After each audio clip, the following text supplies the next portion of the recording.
Nous sommes en Italie en 1226 à Alatri. Une jeune femme amoureuse est très malheureuse. Son fiancé ne l'aime plus. Ne sachant plus que faire pour retrouver l'amour de son bien-aimé, elle s'adresse à une voyante. La femme maléfique lui suggère de voler une hostie consacrée avec laquelle elle pourra fabriquer un filtre d'amour. Ainsi, sa cliente retrouvera l'amour de son fiancé. C'est ainsi que la jeune fille, à la messe, s'approche de la communion. Elle reçoit l'hostie dans la bouche, mais ne l'avale pas, jusqu'au moment favorable où elle cache l'hostie dans un linge. 3 jours plus tard, la jeune femme ouvre le linge.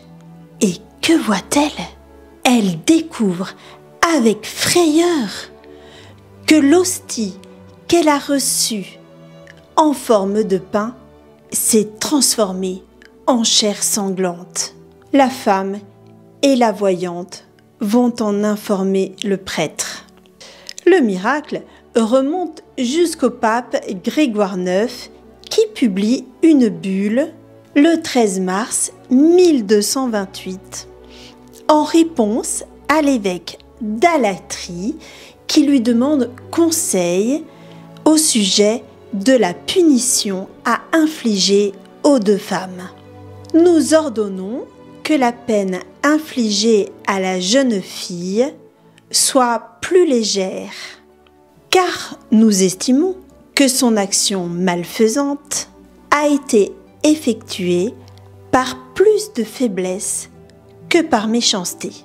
Surtout parce qu'il faut croire qu'elle s'est repentie en confessant son péché. Quant à la voyante, le pape ordonne qu'elle visite les évêques les plus proches en confessant humblement son crime et qu'elle implore avec une soumission dévouée leur pardon. Le pape pardonne aux 2 femmes repenties et il voit dans ce miracle un signe contre les nombreuses hérésies envers la présence de Jésus dans l'Eucharistie. On peut encore aujourd'hui vénérer la Sainte Relique dans la cathédrale de Saint-Paul apôtre à Alatri.